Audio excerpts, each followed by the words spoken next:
Hi, I'm Nivedita, and today in conversation with me is Mubin, a social entrepreneur, graduate from IIT Mumbai. Today, we are going to talk about his app called WISE, WISE, that he has made for fellow teachers. An educator himself, I will let Mubin take it from there. Hello, Mubin. Hello, ma'am. Thank you for having me here, and it's a pleasure to have this conversation with you about the application. So, does WISE stand for something? No, it doesn't stand for It's something. It's wise just and like is as in why. wisdom. Yeah, because because we're designing this for teachers and education in general, we Right. wanted to select a word which has trust, wisdom, and all those words which are very key factors in the decisioning around education.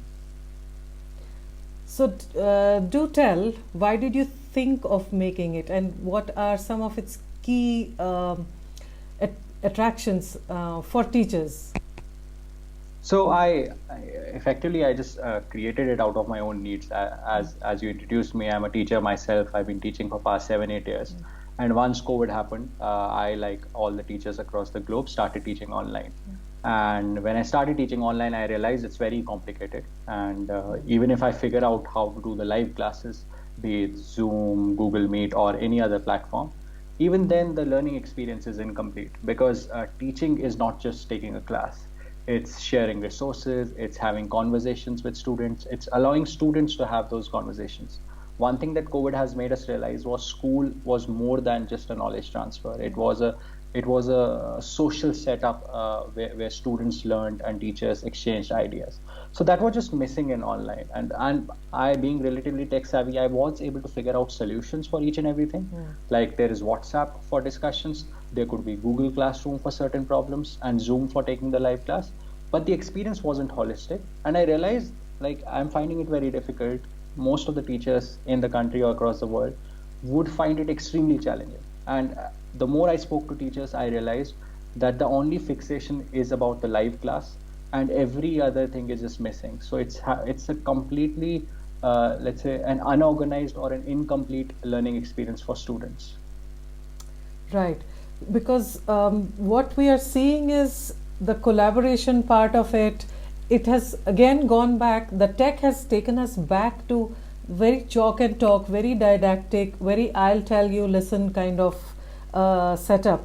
Whether it is bandwidth or whether it is our, educators' tech savviness, or whether it is a reach to the child, or whether it is just overall accessibility and acceptance of technology. We want to, but we are really, really struggling with approaching it. What all does the WISE solve for the teacher? Yes, exactly, ma'am. Like what you spoke of, like technology or internet was supposed to democratize education. But what it actually did was the opposite. Like right now, what we are seeing is students who do not have the most sophisticated smartphones or internet bandwidth, they're not able to access online teaching. Teachers who are not tech savvy enough, they're not able to provide the best experience. So in a way, a very limited set of students and teachers are able to curate that online learning Right, experience. right. So what WISE does is it solves for certain infrastructural issues in terms of it works on low bandwidth, and it tries to create all those important aspects, be it sharing study material, be it taking assignments, homework, or facilitating peer learning. It does all that at one place and in a very simple way. Like it has been designed in a way if any teacher or any person can use WhatsApp and or YouTube, they should be able to use this. It has been created in a very simple, minimalistic way. It does not expect a teacher to be very tech savvy. Anyone who can use a smartphone, teacher or student, can use this. So all the teacher and the student need is a smartphone. What else do they need? They can They download this app, they uh, need they need a smartphone. right? It could be Apple or Android, or they could also use it on their laptop if Okay. they consider that comfortable. And they need to have at least 2G internet connectivity because bit of more context. As I said, I designed it for myself. Most of my students are in Kashmir, who do not have access to 3G or 4G internet. So this was one of the compulsions I had. So it has been designed in a way so that it works on minimal internet bandwidth. What about storage, Movin? So yeah, so that's one of the very interesting problems that I came across when I was talking to teachers or even my students. Like when we started teaching online, we started sending them a lot of content, and the problem is students were very comfortable. They were downloading all the content on their phone, but 1 month, 2 months into it, their phone storage started getting exhausted, and they started deleting older content. And students typically read something, forget about it. One day before the exam, they want to revise it, but it's all gone now because they had to delete it. So we also so initially when I talked of infrastructure issue, so we solved for that infrastructure issue as well. We allow cloud storage on our application where whatever resource a teacher shares, it can be downloaded on the phone, but it can also be kept on the cloud. So students as well as teachers don't need to worry about the phone storage. It also kind of organizes it, because if anyone goes through the application, it has many classrooms. Because going through a file, like if I want to go through a file that my teacher sent me 2 months ago, Right. it's very tricky to search it across your phone file manager. But here it is classroom, it's neatly organized. Just go to that particular classroom, go to the resource tab, go to the particular date, and easily access it. And what kind of language does it support in terms of script? So in general, like as I said, we have just created this set of features and functions for the teachers. Okay. So and we're trying to keep it as generic as possible, because effectively, if you think of it, we have created a mechanism for sending and receiving homework. But we have given the complete freedom to the teacher, whether they want to type it or whether they want to upload a file. Okay. And when they give student the feedback, they can again type the feedback or voice record it. Okay. So it is up to the teacher. They can use it in whatever language they want to use. The basic terms on the application are in English: assessment, resources, discussion. But it's up to the teacher. They can use it in any language, just like Zoom. Like Zoom just solves for the video conferencing. But once the meeting is on, it's up to the teacher. They can teach, talk in any language. So give us a little story about it. I mean, how long did it take for you to make it? What kind of challenges did you have? What kind of surprises that you have now that you have a good user base, which is how many months have you launched it? I think it's just over a month, but we have around 2,200 teachers across the country using it, and numerous schools and colleges who are using it right now. So Wow. give me a little story on the how did it come to be and what kind of interesting experiences you've had. Yeah. So once I started teaching online and saw the clear gaps in it, I got in conversation with my college friend, my batchmate from my college, who has worked in tech startups. So naturally, his mind is more flexible around what all technology can do. Well, I am limited on that side. So I have all the insights on what a teacher and a student needs, whereas he has insights on how technology can be used. So we got together, we sat together somewhere in mid-July and started thinking of it. Got hold of a developer and created the application in a week. Around 28th or 29th July was when we actually launched the application. And in that process, we started talking to a lot of teachers and students. And it was, I've also had very emotional conversation with certain principals where they are like, we are part of 26 WhatsApp groups where we have to enter each and every WhatsApp group to check if the class is happening, if the attendance, like what teachers do, they would take screenshots of Right. attendance, Right. and then like we automated that. And there's some also very real issues. Like I'll give you an example. Like a lot of things what teachers are doing is they're creating WhatsApp groups for their classrooms.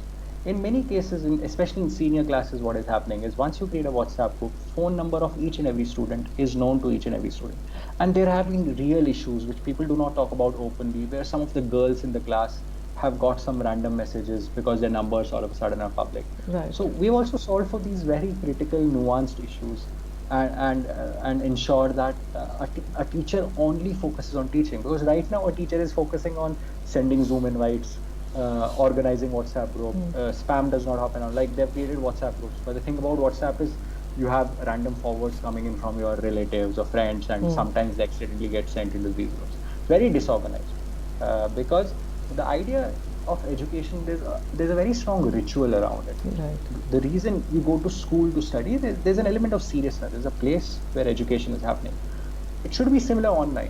It should not be mixed with everything else. It should not be happening on WhatsApp where you're talking to your friends, where you're talking to your relatives. So these are certain subtle things, yet very important things that we have done. And the response as a result has been very good, because we have tried to solve like very critical problems that teachers are facing. So, what is the way forward for WISE? So the way forward is like we right now, because it's just a month into it. So right now we're very open about it. We talk to all the teachers who are currently using it as much as possible. We're trying to get feedback from it, because while I've been a teacher for myself for 8 years, I have all my experiences, but they're again biased in my own context. So we're trying to get more feedback, trying to improve this in a very incremental way, because we don't want to overwhelm teachers with 100 features. Right. Like in a very incremental way, we're adding more features which teachers or students deem necessary. So that is the way forward. In the long term, what we want to do is we want to create a digital infrastructure.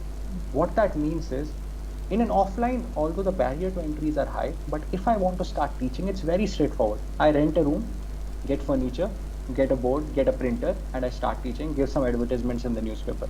Although these things are very expensive, but they're straightforward. Everyone knows. Even if a person is not into teaching, they know this is what they have to do.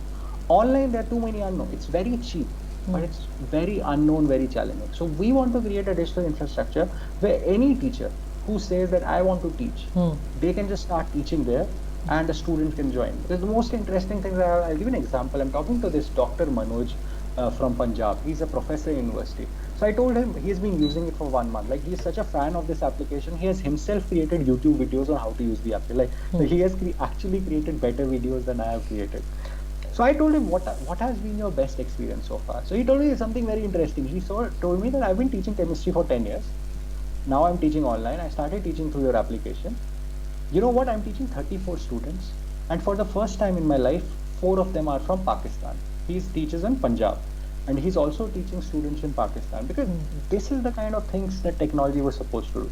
Like, I know a person in Bombay, he started a course on financial savings. He also said, like, I have students, like I have 31 students, and a lot of them are from different countries, different neighboring countries, international. So this is the kind of impact education was supposed to have. In fact, yesterday itself, I shared, there's a PhD candidate in University of Chicago, mathematics PhD candidate. She's taking free classes on this platform for class 11th and 12th mathematics students in remote areas of Kashmir. Wow. So these have been the most interesting and fulfilling things. Like, because this is what technology was supposed to do. It was not supposed to hinder people from teaching. It was supposed to enable them. And I see this, like, I'm not really, to be honest, this is not like a quick fix that we have designed for COVID. While a lot of teachers may find this is a quick fix for their problems now, but I think that there is a larger problem we could be solving, where we could really equalize the access to education through this. So you think that the way we are moving now, sooner than later we will be out of this situation. It would be a different facet of education. Could we take the education out of the space and time realm? Yeah, because the thing is, what is happening right now was already supposed to happen in 10 years. Right. What COVID has done is it has not kind of like changed the direction. It has just accelerated. It did it in 6 months what was supposed to happen in 10 years. So even after COVID, a lot of things would go back to offline, but there'll be a spectrum.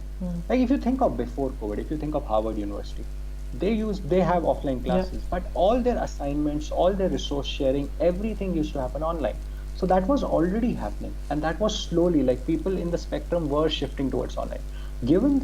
Because I feel that the reason teachers were not teaching online was, even someone like me, like I'm tech savvy enough, but I never taught online before COVID. There were 2 reasons. One, there's too much inertia because of unknown. I don't know what to do.